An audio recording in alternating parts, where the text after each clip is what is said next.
Hello. Hello. Good morning. Good morning. How's everyone doing?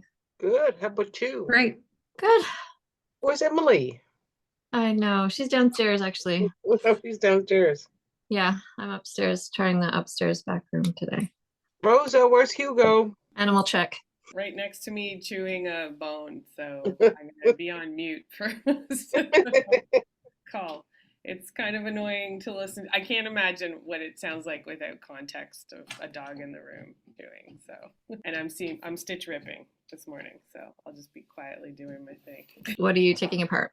So I'm my double time is a bit more of an improv kind of curve piece.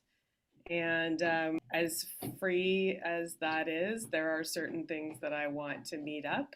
Yeah. And when I went ahead and sewed together two bigger blocks, because now I've got my layout and I'm trying to figure out my order of construction so that it makes sense. And like we're talking 3 millimeters off for something, and it's just bugging me. So. Do you want to show us? I don't think you showed us any of your blocks, Rosa. Oh, well, I'll show you the two I'm ripping apart. Yeah. So it's like these two lines don't meet up. I know they're not curves, but like my blocks kind of, oh, here, maybe this is better. Can you see two of them? Mm-hmm. So I just kind of lay them on top of each other and did a freehand curve. Mm-hmm. And I don't know, I guess I can kind of show my layout on the phone. I'll post it. I just kind of figured it didn't make sense given how people are using the templates and stuff, and I'm not. Can you see? I don't know. Good to see on your phone. Reflecting there, something like that. So every block has blue, and then or indigo, I should say, because they were naturally dyed, and then the curves or the background switch up, but everybody got paired with blue. So. That's nice. I like the idea of an improv version. I really had fun with it. Like no doubt. It made me so happy to do it that way. I sometimes have a thing where it's like life's too short for straight lines, but I don't know. It's just something about just going at it with the rotary cutter over and over. I had all my blocks cut out to the wrong size and kind of kept going with it. I think I thought I had everything memorized because I'd looked at the pattern so much, and then I flipped something around and I think I cut everything. It was like half an inch off, but yeah, I really liked having that order, and then the freedom, and then now I'm kind of backing into some order again. Mm-hmm. Yeah, I think I like that with improv where you just like have certain parameters that keep you in sort of a little bit of a box, but then you're free to do other things. Well, some choices are just made already, so you're not using your brain to constantly make choices. You're just kind of playing within the frame. So my favorite. Amazing. And I've been watching like a thing on G's Bend on top of that, so it's like extra. On YouTube? It's on. Oh, I should share. It's on a website. I think it's called Folk Streams. And if you just search quilt in their search bar, you'll get like a whole bunch of episodes on quilts that matter and quilts and women or something like that. I don't know. There's just about 8 videos, little half-hour videos to watch. I dare you. Like, you won't get anything else done. You'll just make alongside everybody talking. So it's a stream. I should really find you. Yeah, type it in the chat so I can. Oh, right. Okay. I'll find the link and put yeah, that would be great. It's always good to have companion media to go with your making time. So that sounds like a good one to pop on. Does anyone else want to share their progress or anything, any issues that they ran into? I've got a few people joining in. Debbie, how's your hand piecing going? Do you want the truth? Yes. Always.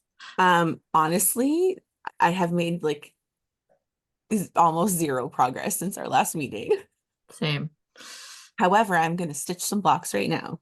Amazing. That's all you need. Slow progress. Slow progress. It's all good. Yeah.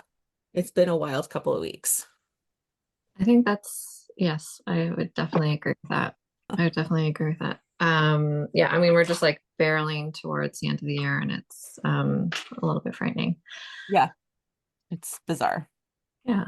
That's what I was gonna say. Thank you to you guys because I have not made any progress hardly at all either. And it's nice to know that we're all kind of in the same boat. I was going along pretty well. I got my blocks done pretty well, and then things got away from me a little.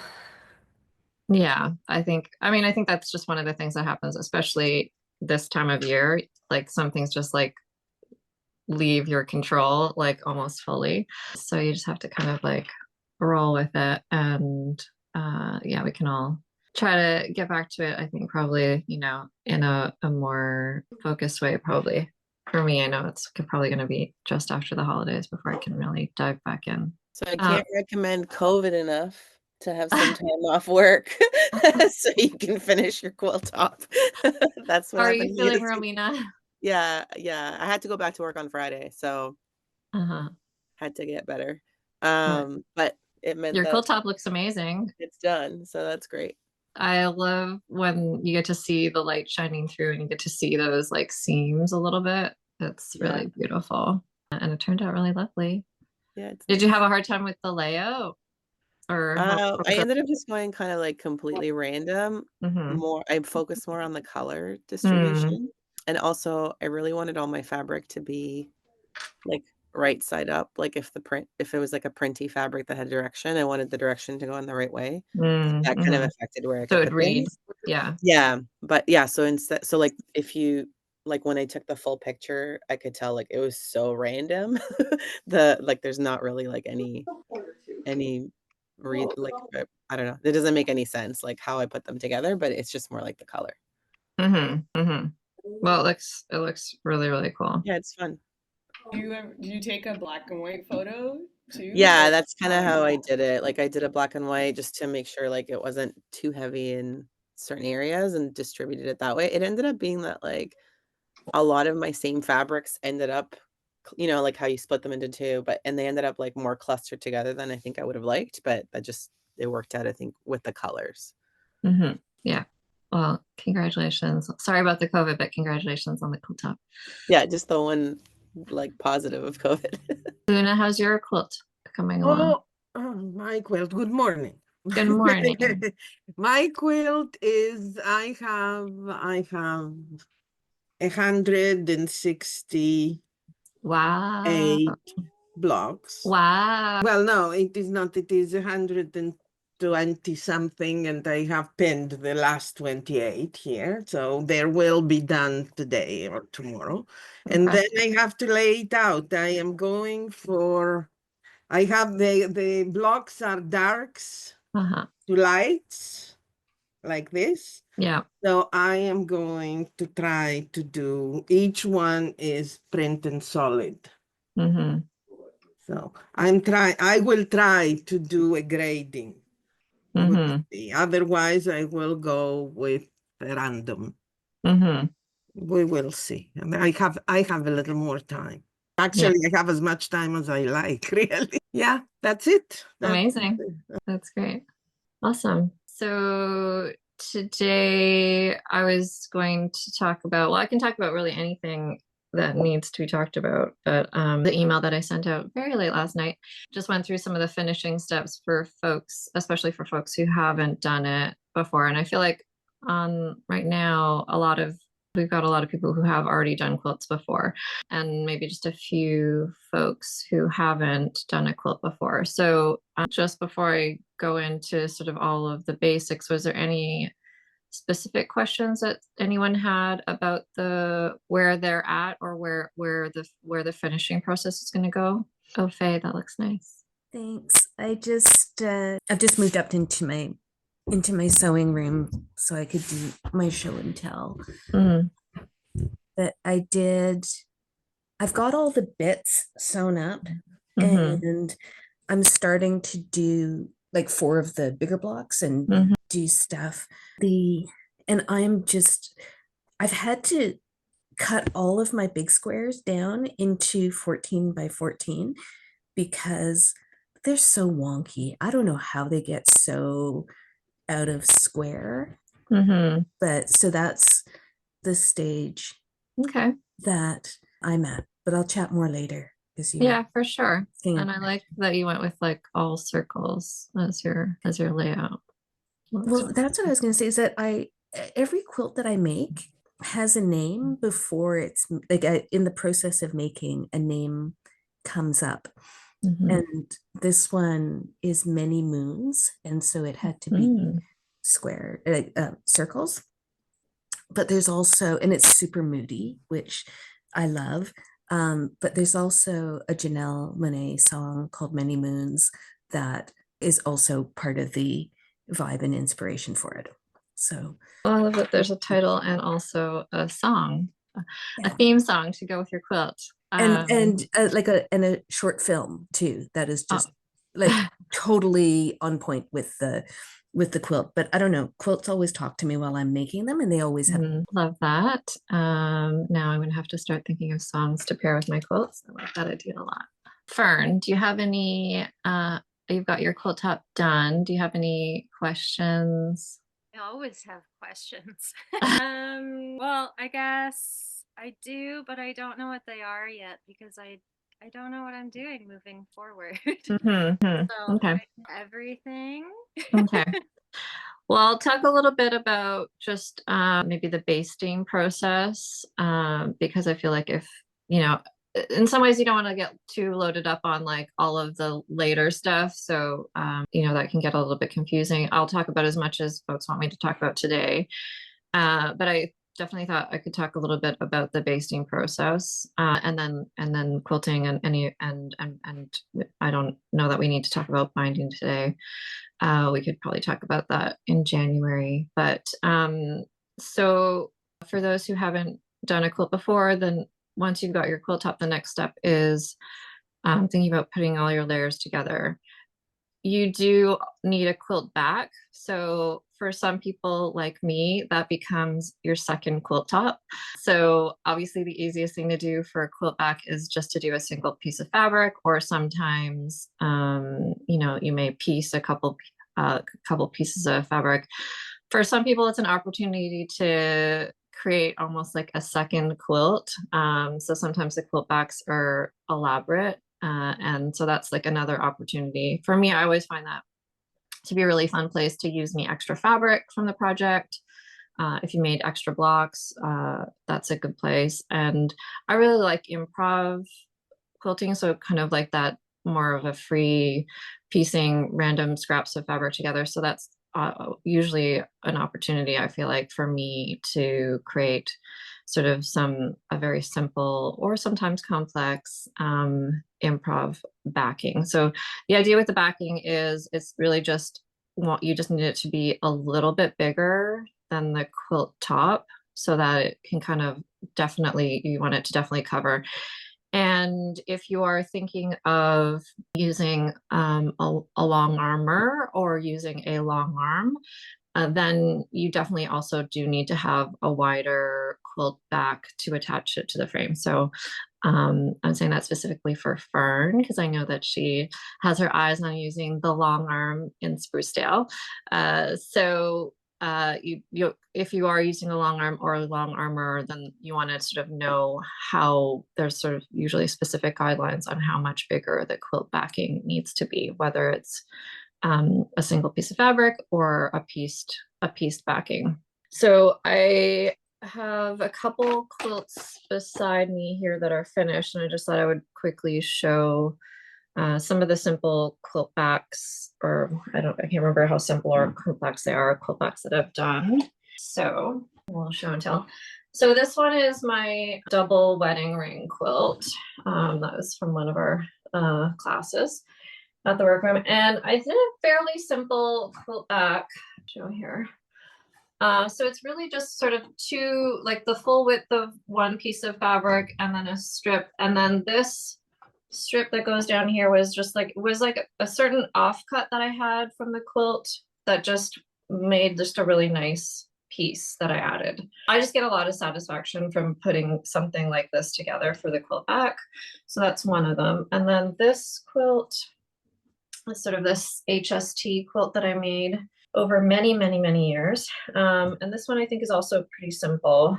I just did two pieces of fabric. So one fabric is an ombre fabric, which is pretty neat.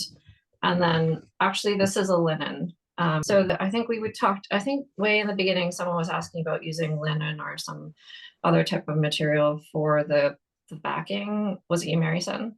So this piece here is of 100% linen. And then this is just a cotton. So I definitely mix those two fabrics together. So this one is a very simple quilt back. So just two pieces of fabric. So the quilt back can be, as complex or simple as you want it to be. For me, it always just feels like a really nice way to usually use like some extra fabric and have a little bit of fun doing something simple-ish. So as long as your quilt back is a little bit bigger all the way around, then that's good. And then obviously you'll need batting. So batting options. There are many kinds of batting that you could use. We sell all natural battings at the workroom, but there are polyester mix and polyester battings that you can get as well. I think it's pretty clear why we use natural. We mostly have all natural materials at the workroom. So the most popular batting that we sell is a batting that's 100% cotton. And that one is the Select batting. So just a very thin, natural cotton batting. Washes really well. You can throw it in the dryer. You can really wash and dry all of the quilt battings that we sell. It also comes in a white. So the natural is sort of the most popular. There is a white bleached option, and that is useful if you have created a quilt that is predominantly white or has a lot of white background where you don't want to have any of the, even just that slight natural color coming through your bright white. So you want to keep that really bright white look that depending on the background or the fabrics that you've chosen. In the cotton, there's also a thicker cotton version that's called Deluxe, and it's just basically twice as thick.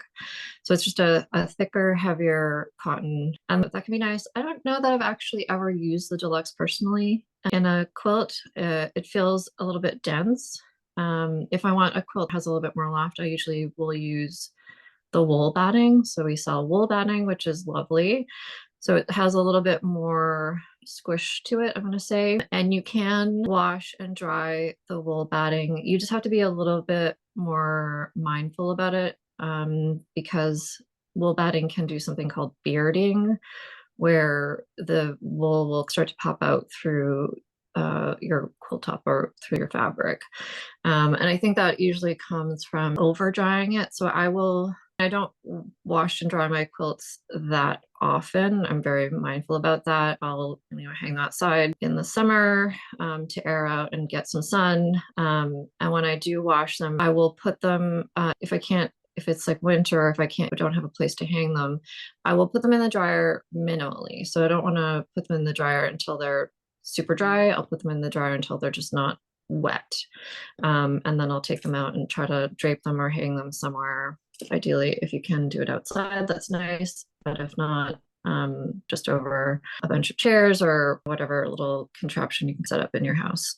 So I try to never over dry my quilt. So if I do put them in the dryer, I just don't fully dry them is my strategy. So wool is quite nice. A lot of people like wool for hand quilting.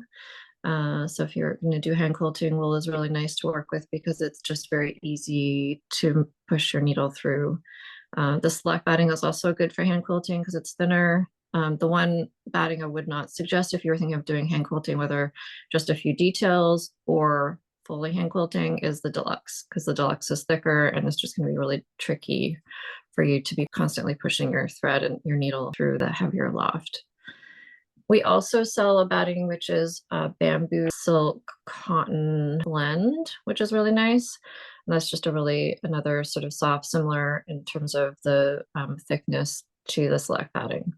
So there's many batting options that you can choose. We sell all natural versions, and definitely I've used all of them, I think, except for the Deluxe, which I think if you wanted something a little bit heavier, that's nice. But for me, I really like a lighter quilt. So that's usually why I go with one of the other options, and I've used all those pretty frequently. I think the double wedding ring is done with wool, and I did a little bit of hand quilting on that one. It was really nice. So batting, and then your quilt top. So those are sort of the 3 layers for basting your quilt. When you're basting your quilt, that is going to be if you're either hand quilting or machine quilting your quilt. If you're doing your quilt on a long arm, then the basting, you omit the basting step. The basting happens on the actual machine. So if you're planning on using a long arm or a long armor, they take that, or that step kind of happens as you load it onto the machine. So that's, to me, definitely one of the attractive things about using a long arm, is that you don't have to do the basting, because basting can be a little bit hard if you don't have the space. So one of the nice things about the workroom was always that we have those big tables and we could do basting on a table. So that's always a nice option if you've got a high space. But commonly, and what people have done forever, is you baste on a floor. So just clearing a large floor space where you can have a flat surface, a large flat surface that's going to accommodate the entire quilt at once. So clear as much space as you need to, sweep the floor, make sure there's no as much or as little pet hair as possible, which can be really tricky in some situations. But just clear as much space as you can, so that you can start to lay your layers down. When you're layering your quilt, the first layer that's going to go down is going to be the quilt back. So that's going to be the first thing that gets laid out.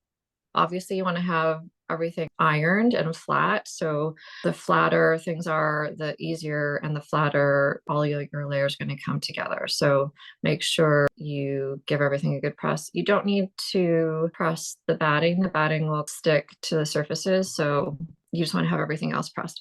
So when you lay out your quilt back, you're going to lay it out, and then we usually use like painter's tape. You can use masking tape because it's not going to be on there for very long, but then you're going to, almost like you're stretching a canvas, you're going to tape down the edges of your quilt back to the floor. Do one side, then pull it taut to the other side and tape the other side, then do the top, then do the bottom, and then put lots of little pieces of tape around. You want the quilt back to be taut and flat, but you're not trying to stretch it as much as you might stretch a canvas, but you just want it to be quite flat.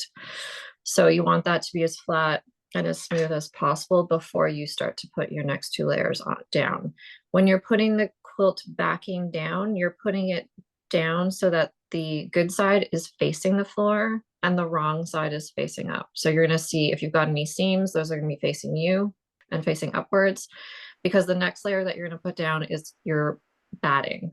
So this is the middle of the quilt. So we're basically stacking upwards. So once you've got everything smooth, you can lay your batting over the entire quilt back.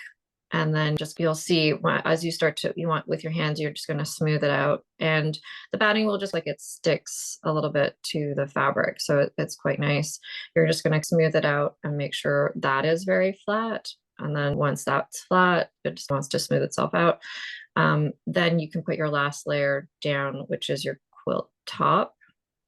That's obviously going to go down with the seams facing down, and your quilt top, your good side is facing upwards. So your 3 layers are going to be put together. So here you want to make sure when you put your quilt top down that it's, depending on how big your batting is, that it's covering, there's backing underneath it. So if ideally your batting is similar, or you can trim it even similar size, but if they're not the same size, just make sure, if you're layering things, let's say your batting was bigger than your quilt back, that you don't have your quilt top shifted away from, and you've got all 3 layers underneath all your quilt top, especially. So just be mindful of that. There's situations where you could be shifted over, and it may be a corner, you're backing underneath your quilt top. So just make sure that when you layer your quilt top down, it's completely over the backing. And then there's a few different ways to use the basting. I use basting pins. So it's essentially a safety pin, and the only difference is that it's got a very slight curve to it. You can use regular safety pins, but the nice thing about these curved pins is that when you're basically scooping down. So you're basically going to open the pin, and then you're going to scoop down and scoop back up through all of the layers. So this is what's going to hold your layers together as you, and this is the basting tool. So you're going to be putting hundreds of these potentially into your quilt back, and you want them to be, I would say, usually your hand or a fist if you have them about that far apart in every direction. So you're going to use quite a few. This is going to stop at those layers that you just spent so much time putting together from shifting. So you want to have more pins is better than less pins. So just when you buy the pins, buy the biggest pack that you can, and you'll just be able to use them over and over again. So it's one of those things that you'll just have forever for future quilts. So just make sure that you're pinning. So usually you're just pinning through, and I like to put all my pins in, and then I go back and then I'll close all the pins once they're in. Some people, you'll find over them like pin and close at the same time. Some people will use a spoon or some other tool to clip those little, because it's a little bit hard to get your fingers under them, but that's sort of a practice thing that you'll get good at it after the first 50, I think. So that's basting. Does that process make sense? Is there any questions about basting? You can, there are other ways to do this. This is the way that I was taught and have always done. Some people ask about basting spray. So there's an adhesive spray that you can use rather than pins.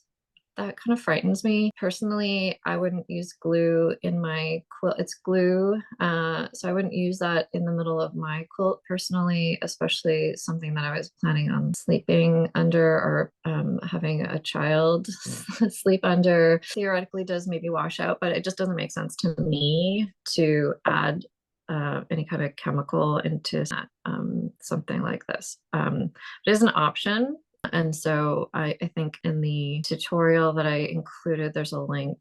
She talks about that as one of the options. So it's definitely something you can explore. In some situations, people will use it for smaller projects.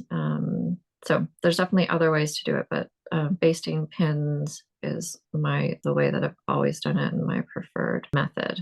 Does anyone have any different ways that they like to baste or that they've tried? I have a question. When you've got a design on the back, do you do any hand basting to make sure that it's lining up with whatever you're hoping it's lining up with on the front? Or how would you do that?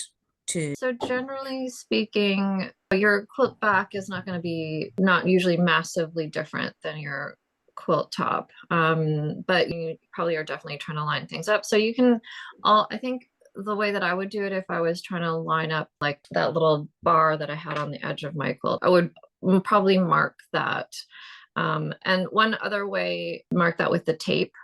So as I taped it down, I would probably, and my batting starts to cover that area, I'd probably use tape or some other kind of marker to indicate like where that line was at the top and then at the bottom. And so that when I laid my quilt top on top of the batting, I would have a sense of where the design element was that I wanted to make sure that I was capturing. So if you've got, maybe you piece two pieces of fabric together and you want the center in the center, then you would probably want to mark the center of your quilt top and then have sort of a center marking that was flagged on the whatever area at the top and the bottom of your pieces on the floor or whatever, so that you in line that little marking up. Does that make sense? That's how I would approach that. Nadia, do you usually baste it on the floor at home? It's so uncivilized, but yes. I've done it a few ways with the safety pin method and hand basting. And I do have to say, I like hand basting a little bit better for the shifty bits of it all. It's way more labor intensive and you really start to hate, at least I do, that bit of the process. But I feel like now I hand baste more than I use the pins. Just because you don't get the same shifting when you're quilting, if you're doing it yourself at home. And so when you're hand basting, are you basting in one direction? Do you baste in? I do it in multiple directions. Yeah. And how far apart will you baste? Maybe like 6 inches. So not crazy. It's a lot more labor intensive than the safety pins, but I have found a huge difference between And I even bought smaller basting pins because I thought maybe the pin itself, because I have some that are almost like a diaper pin that are tinier. So the tinier ones do a better job, but I still found there was just too much bunching and shifting when I would run. And I assume it was the safety pinning because I never had that. I never have the trouble when I hand baste. That's really interesting. So hand basting essentially just means actually with a needle and thread. Yes. Doing a long running stitch through the quilt from edge to edge in probably a grid, basically. Yep. Every 6 inches. Rebecca. How do you feel about pin basting if it's going on to the long arm? Does that make... You don't need it. So if it's going on to the long arm, basically what's going to happen is you're going to pin it, you're going to be pinning it onto the long arm. So there is no basting. You don't have to do any layering if it's going onto the long arm. You want it to be separated. So the way that the long arm works is there's these sort of roller bars. There's one at the bottom and then there's one at the top. And we actually you actually pin your quilt back to these roller bars. There's a fabric leader. So you pin them to the bottom bar, you pin the top edge to the top bar, and you roll it onto the bar. And then the batting gets laid on top of that. And then the quilt top gets laid on top of that. So what I like about that is you don't have to, Gail has a long arm and she doesn't have to baste her pin. It's lovely. It's nice to skip that step because I think the basting is really hard. One of the lovely things about the workroom space was community basting on our tables. And so in class or on Quilt Sunday where someone could bring a quilt and we could literally do a queen size quilt in 20 minutes with 4 or 5 pairs of hands together. That just makes that go so much faster. It does really take a lot of work to do it on your own and leaning down onto the floor. So you've not used a long arm. So I usually have not sewn, I've usually not quilted larger than a baby or a throw size. So I've muddled through so far with my very small arm machine I just managed. But so back in last spring, I had 2 quilts that had the same back because they were sibling quilts. And I took them to a long armor who let me pick out the pantograph and clay. So it wasn't the same experience as the workroom long armor.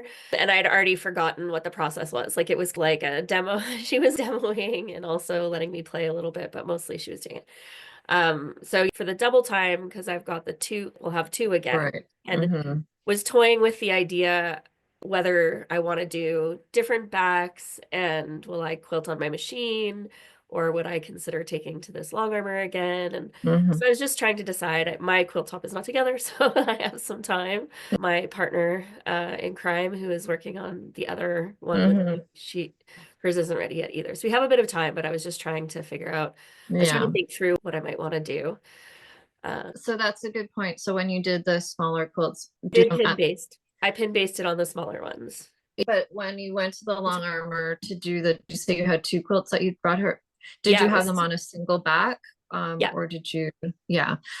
So that's kind of the interesting thing. And I did that with this HST quilt, which actually there's a pair. I did 2 of these quilts that were basically the twin size. And I made one very big back that would fit both of the quilts and then loaded that back onto the long arm so that I quilted the first quilt.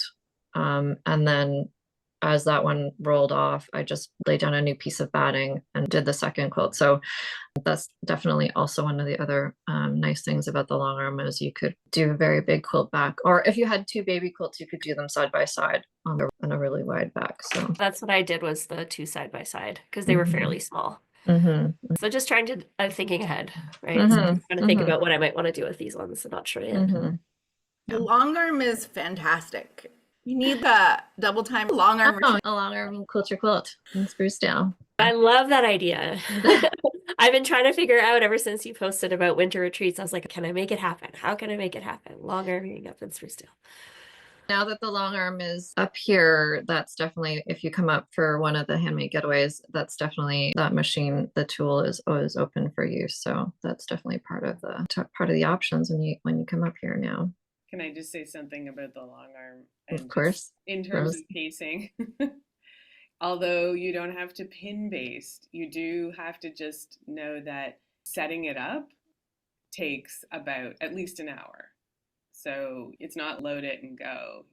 Especially if Faye was mentioning that you want to capture certain motifs on the back in certain places, so you have to do that external mapping with tape or whatever you need, and making things match up. It is a little bit shifty, but that was the biggest. I think Luna can attest to this. It's the setup that does take some time. It's still way faster than pin basting and hand basting. And you are just going to start quilting. You'll be done so much faster. It's just, I feel like people don't budget the time and physical energy into the setup, which can take at least an hour in my experience.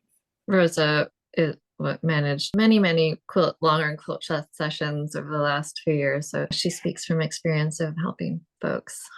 I feel like Luna was one of the you did a quilt recently. I did, and I have to say, I basted quilts, of course, with Johanna, and the most enjoyable thing of basting quilts is this communal thing. We have done quilts for 4 weeks, and the 5th week we are basting, and that is the week that we talk together. Like, you wouldn't know the names of the other ladies going around, and then you become best friends by putting these freaking pins. It is a weird thing. It is, anyways, having said that, when I tried the long arm, I found my calling. Oh, Yes, Rosa is absolutely right. It is a pain. It takes time. It takes time and guidance, and God knows I needed a lot of that. But then you start doing it, and in 3 hours you have a quilt done. It is done. So it does as everything else, but I think I do prefer the long arming, of course. However, I have to say, I did the king size quilt, a big superstar with whatever for my son's wedding, and that went out for a quilt to a long armor, and that was the best. I have to tell you that. I do enjoy smaller quilts on my machine, playing with the different stitches and different, different patterns and things. But when it comes to big quilts, I am all for somebody else doing it for me.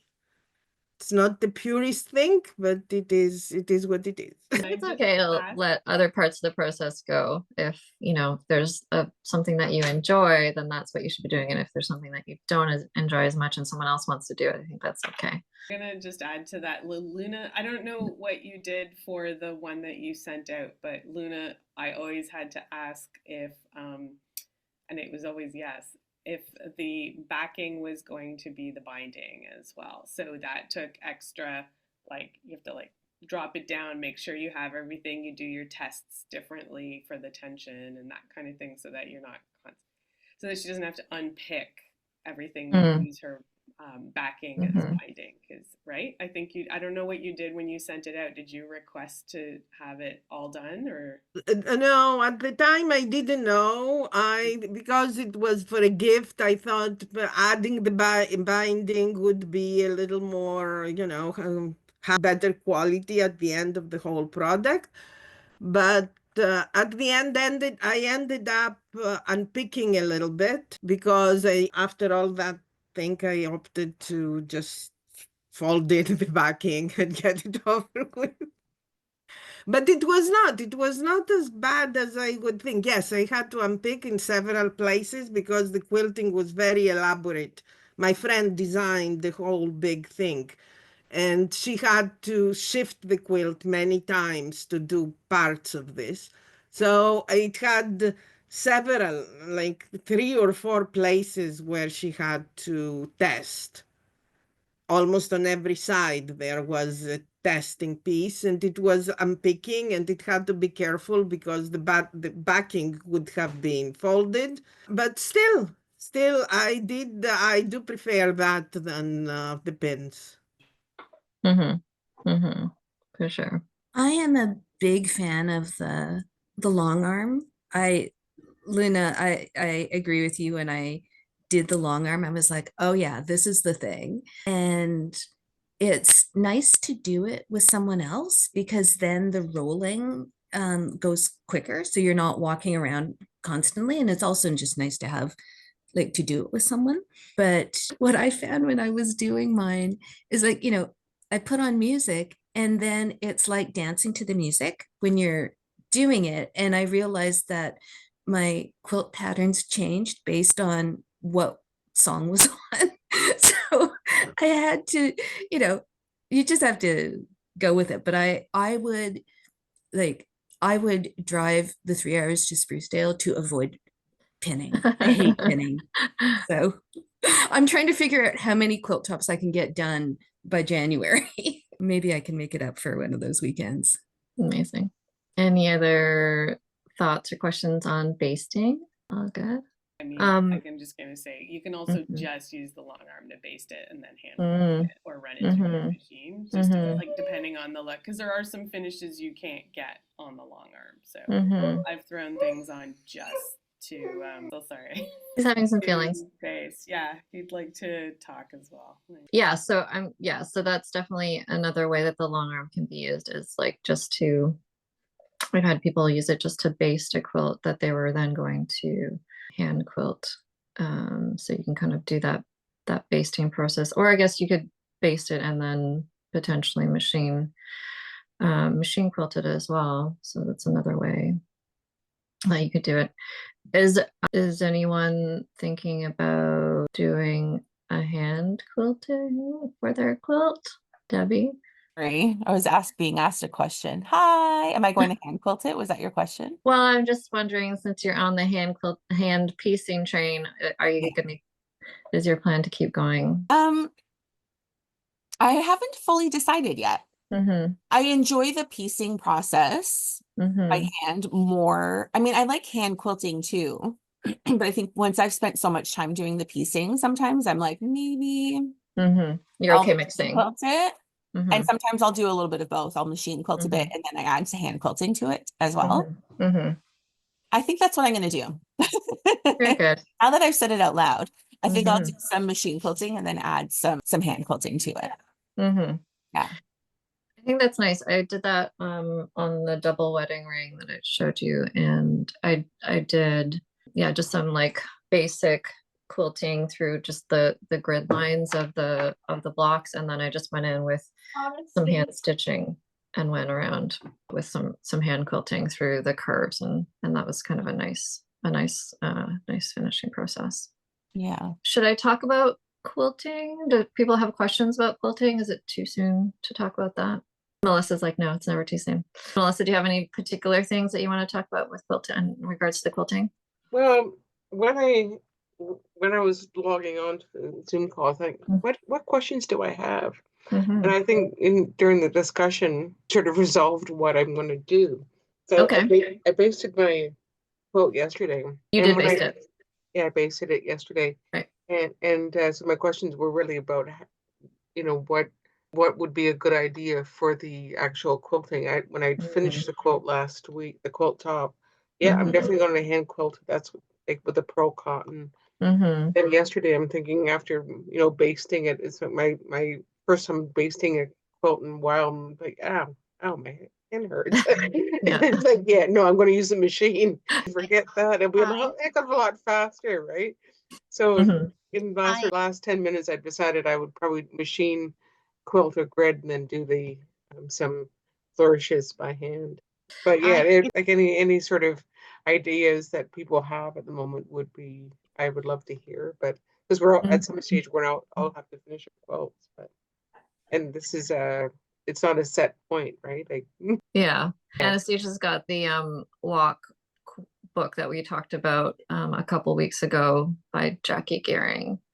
I have both of them. They're really good. So even if you sign it up from your library and just like the explanations of what to do are pretty quick and simple. But she's got a lot of ideas on how to do the stitch patterns. So yeah, this is a really good resource if you're doing quilting at home.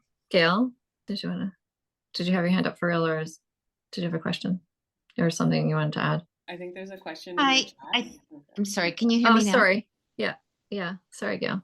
I have a question for Debbie. I really like the combination of machine quilting and hand quilting, and I'm curious to know what kind of thread she'll use for the hand quilting. Will you go to some version of a pearl cotton or a hand quilting cotton? What will you use? And I'll go back to mute. Thank you. Oh, no worries, Gail. I usually, my video isn't working. So sorry. Oh, don't worry, Gail. It's okay. Typically, I'll use sashiko thread when I'm doing hand quilting, which I guess would be similar. Is it similar in weight to a pearl cotton, Karen? I think it's similar. Yeah. I think it looks a little bit different. It might look a little bit heavier. Yeah. I feel like the pearl cotton can, because it's got the twist, got more of a twist, can be a little bit thinner. Yeah. But yeah, so I think, I've used Valdani variegated thread a lot of times when I do hand quilting, and I just like that. I feel like just that sort of adds just a really lovely, I don't know, interest for me, like just watching the color change. I really like that detail. So I love to use variegated thread whenever I can. I think the pearl cotton and the sashiko thread give you a really nice visual because you get that sort of heavier look, but I think it can be a little bit more challenging on your hands. Do you have thoughts on that, Debbie? Because of the weight? Yeah. Do you find that it's, yeah. Yeah, it can be. Yeah. But I like the kind of texture that it adds, depending on what I'm doing. Like, it just depends, I guess, on the quilt. Because sometimes I like my thread to almost kind of blend in. But sometimes if I want the extra like color and texture, it's worth it. But it can't, yeah, I do think that with the heavier threads, it can be a bit for your hands, I guess. So I don't know if you'll be able to see, but so on this quilt, this is all like my hand quilting here. Like I did kind of echoing the curves with, and this I just used just a regular Valdani thread, I'm pretty sure. So it is like just a very, very fine line that you get, but you do see it. I think it is still visible just in a more textural way. Then it's not that you're seeing the thread so much, you're really seeing sort of the indentation of the stitching. And then I just I did echo quilting kind of straight lines on either side of my seams on this one, so that those are machine lines there, and then these are all the curves are done by hand. Yeah, but I think the sashiko thread or the pearl cotton hand quilting is really popular because it does really give you that sort of that look that there's like a very specific look that just looks so nice when you can see the thread. For quilting designs, I think for me that's always one of the things where I get a little bit stuck on you know, what on top of the actual quilt, what is the design that you're going to quilt? And I always struggle with that. I think when I first started quilting, my go-to was just to do that, which I kind of did in this on the double wedding ring, which is like echo quilt. I call it echo quilting. So where you're just kind of following the design just beside the seam. I don't personally like to stitch in the ditch quilt. So stitch in the ditch quilting is where you're just going right in the seam and quilting those seams. I find that I don't personally like it because you're always kind of wobble off those stitches and that frustrates me personally. So I find that if you're kind of echoing it, so just going a little bit beside and just kind of echoing that seam line, to me, I think I really like that look, because you're not hiding it, you get to see it, and then it's a little bit more, I don't know, it's a little bit more forgiving rather than just trying to stay in the ditch. So that was something that I did a lot when I was first quilting quilts. I just did a lot of echo quilting where I was just kind of following that. When you're machine quilting, the other thing that you want to just think about is how you're going to be moving all of that material through your machine if you're doing it on your machine.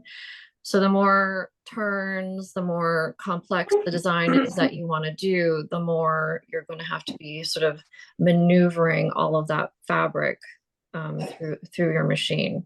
So the easiest thing is to move in one direction over and over again, rather than making little twists and turns. So the straight line quilting, straight lines that kind of go straight through your quilt, whether they're straight up and down or like on an angle, those are sort of the easiest because you're just traveling in one direction. And I know that 2 weeks ago someone was mentioning, like, even if you're just doing like a little bit of a wave, so you can kind of like do a little bit of a wave through. So rather than just a straight line, you can kind of wiggle your way through, again, just kind of going in the same direction. What I find I like to do when I'm thinking about my quilt designs now is sometimes I'll do something that's contrasting to the design of the patchwork. So on my Double Time quilt, which is hanging at the store, I did a lot of straight lines. So it's, it's all curves, but my quilting is very angular. And so it kind of contrasts the actual patchwork. And so my design, which I did on the long arm, is more kind of like just look a little angled on a sort of diagonal angle, sort of like these little intersecting lines that went through. So that's one strategy that I've used a lot. Anastasia, did you have something like that?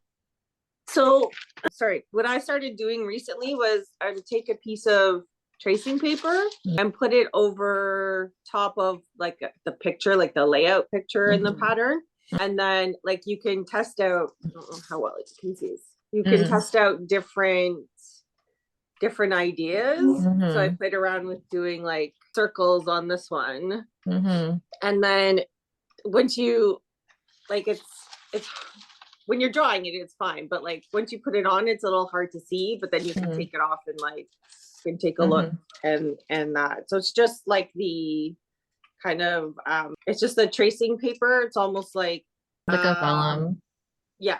That's a cool idea. A few weeks ago, I did spoke at a virtual guild meeting, and they had two women who were from Brazil speaking about quilting, and they're long arm quilters, and they had a really cool tool that they used, which was really just a clear piece of plexiglass that they laid down over top of their quilt block or their design, and then they just used a marker, and then they were kind of showing us their like ideas on like how you could quilt over top of this particular quilt block. And I just thought that was like a really fun way to play around with like what would another design look like on top of your quilt, because to me that was always the terrifying thing, is like you've spent so much time making this beautiful quilt top and then you're just gonna like put something through it, and you want it to be the right thing. You don't want to mess it up. So I think you could kind of do that with even just a piece of clear vinyl or something.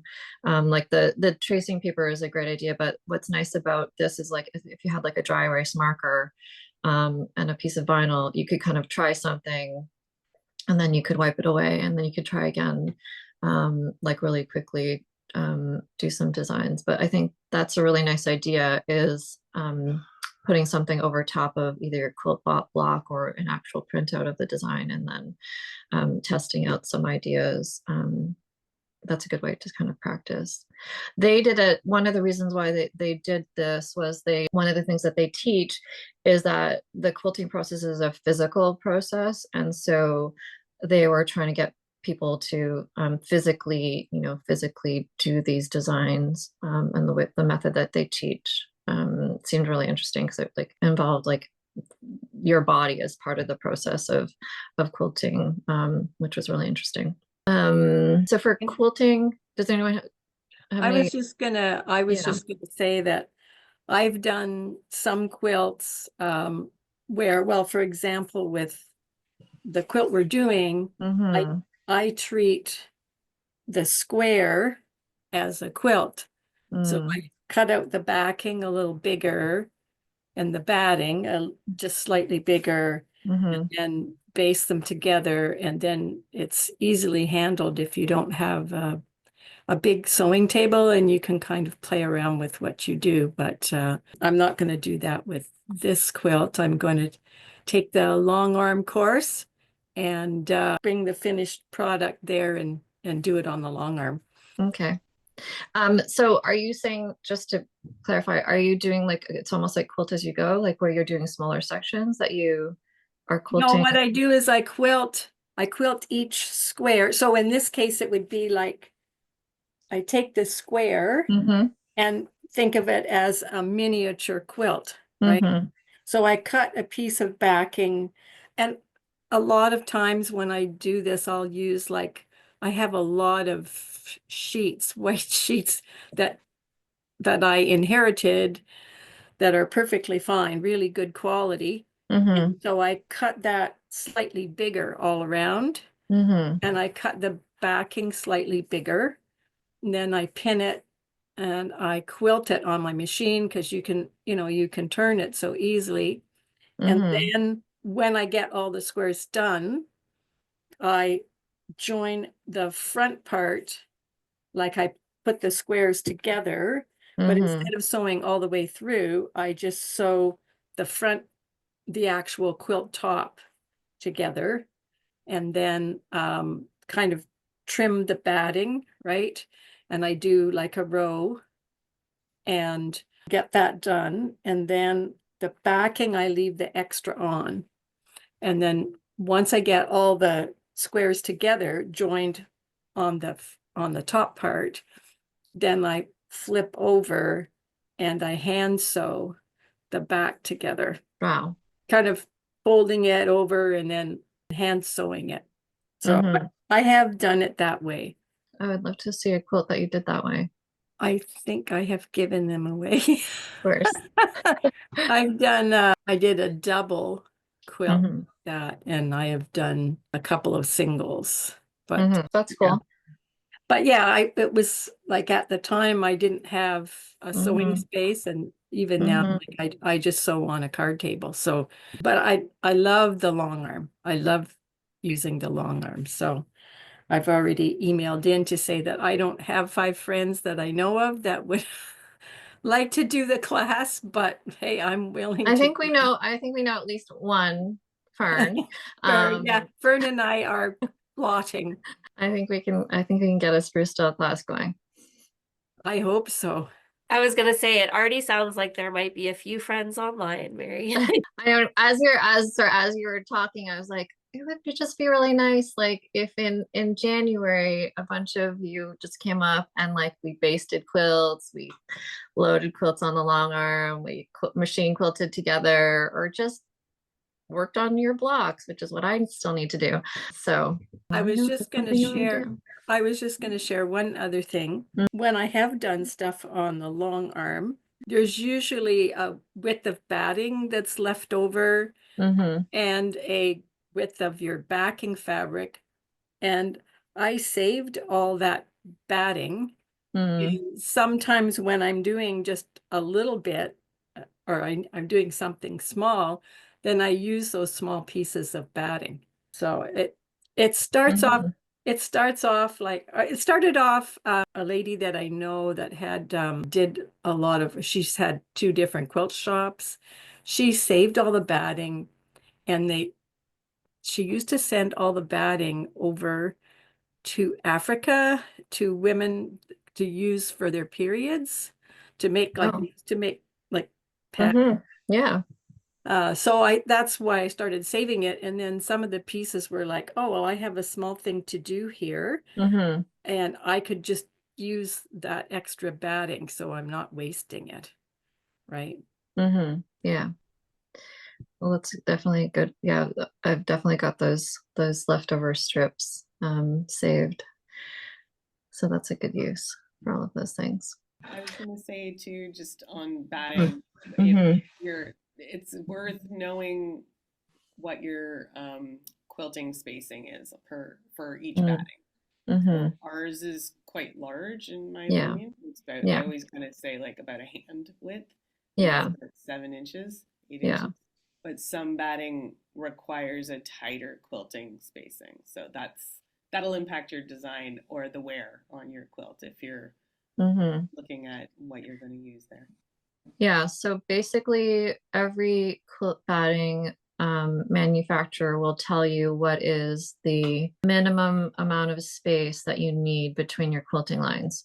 So for the Quilter's Dream batting that we carry, the minimum space is quite big. I think it's like 6 to 8 inches, which just means like you can have like that much space between your quilting lines.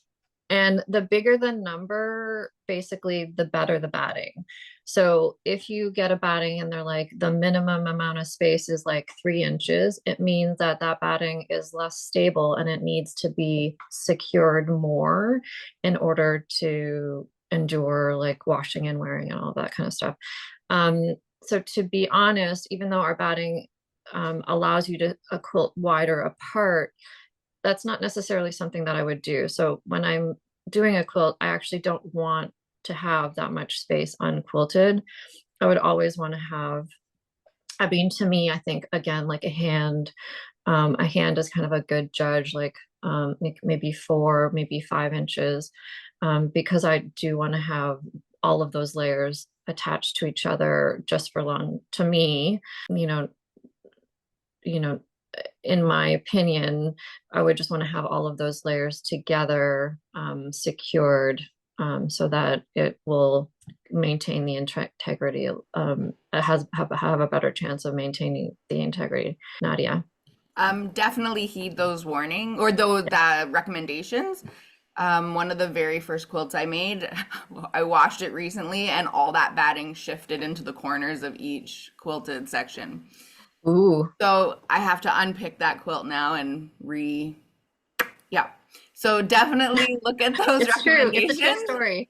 This is like a cautionary tale. I didn't know. Who knew? I didn't know. Yeah. So yeah. Okay. I don't know that I've ever actually heard of that happening to anyone. Yeah, well, I'm sorry. You know, it is what it is. I didn't know. What do you know? But so yeah, like I didn't know, but yeah, it happened. It's great. Dude, sorry about that.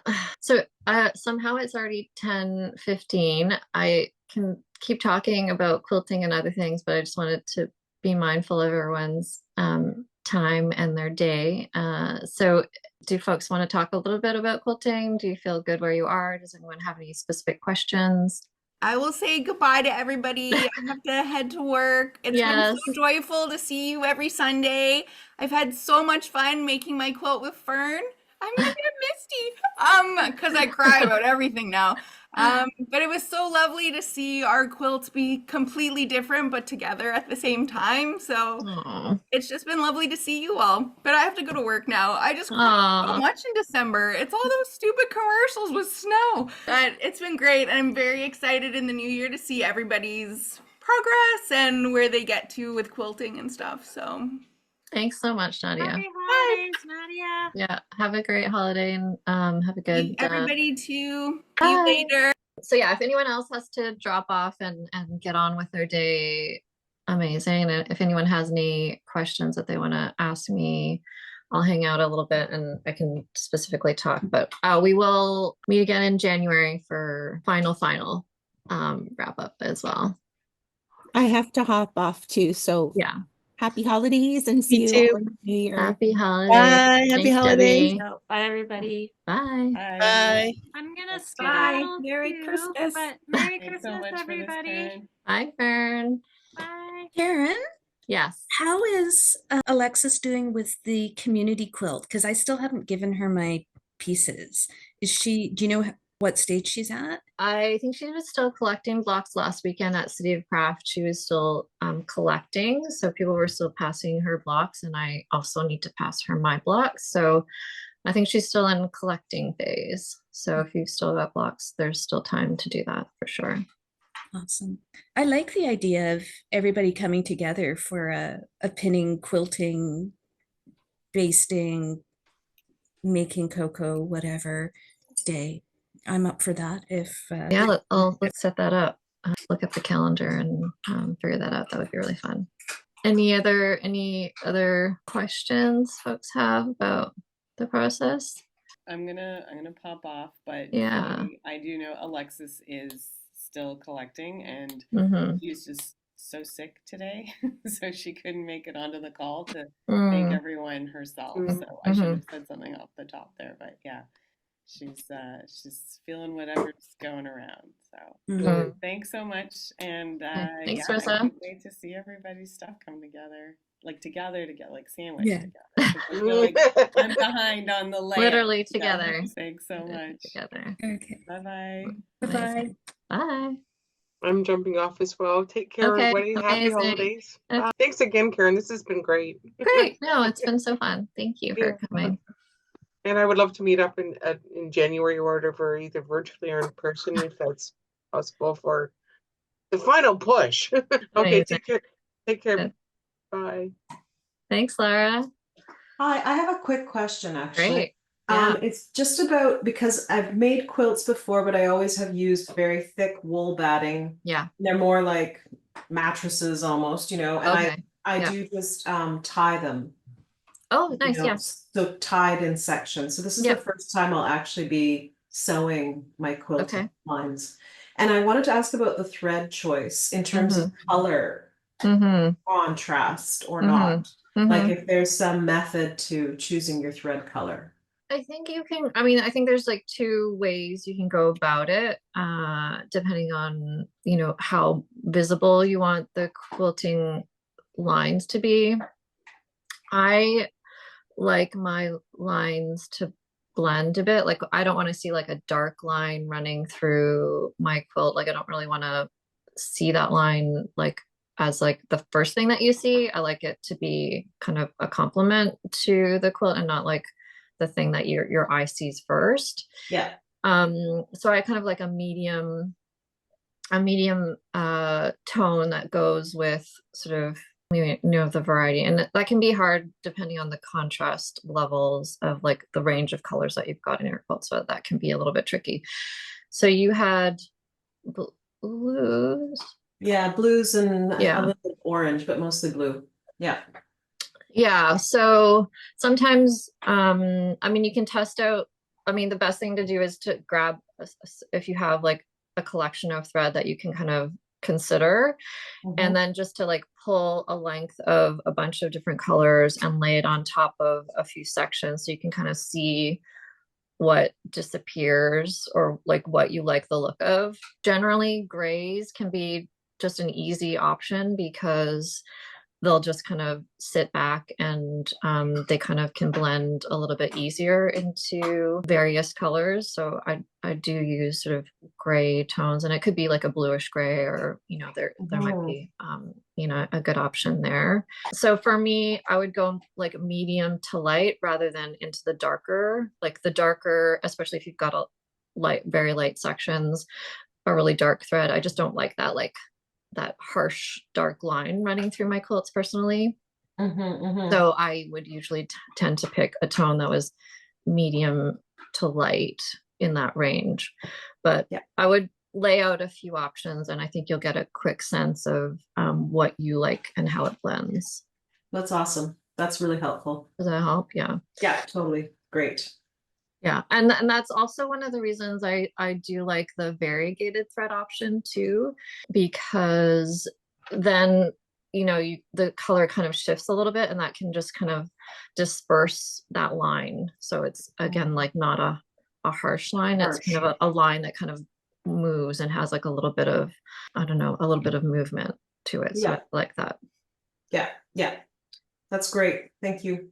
And You're thanks for this welcome. whole workshop. This has been a fantastic Good. boost, for sewing, and Your quilt top turned out so lovely. It's really I'm good. shocked. I'm still shocked that you could take such strong, bold, big patterns and put them together and they actually Do you are. have it there? Because I don't think anyone's seen it. I do. I don't know if you're going to Yeah. be able to see this. Yeah.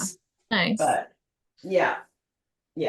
So some of the patterns were just like huge and stuff that had been in my stash for forever. Like, what are you going to do with these dogs and cats, Yeah.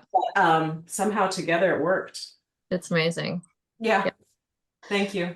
You're welcome. Thank you. So happy holidays to everyone, and I'm going to sign off as well. Yeah, for sure. Thanks so much, Karen. I've been quiet today. I just tested positive for COVID this morning. No. So I've just been trying to, protect my husband in the other room and also just canceling things and etc. So but thank you so much. I've learned so much. Oh, good. Yeah. Well, and just reach out if you have any questions as you go through the rest, and then we'll check in January for sure. Thank you. Okay. All right. Luna, are you good? Yeah, no, I am fine. And this tying the quilts. That's why I stayed once she said I am tying my quilts. I would like to learn how to do that. Oh, yeah, it's very easy. I guess so. It sounds, well, but I have seen tied quilts, and I would like to learn what to do with the threads and how close you cut things, what kind of knot you use, things like that. So that's why I stayed, but I just want to say thank you. It was a lovely, lovely experience. It still is for me. Good. So hopefully it will be done again with something else, and hopefully, I will find the ride to come up to Spruce Bay to do a retreat or something. We will see. We will. Well, I think there's almost always folks that are coming up. Like in March, there's two people that are coming from Toronto area. I think Anastasia's one, Faye is another. And so I feel like if there's ever a date that you're interested in, you should always reach out because we can pair you up with someone for carpooling. Oh, okay. That is good to know. I am thinking more spring. I am not the cold weather, snow, ice person. And so I am going to try to go there. But I am thinking of spring, and yeah, sure, that is a good idea. I will keep in touch, and maybe you can connect with the people. We will see. In any rate, happy holidays, everyone that's left, and thank you again. Okay. Bye. Bye. Bye, Anastasia.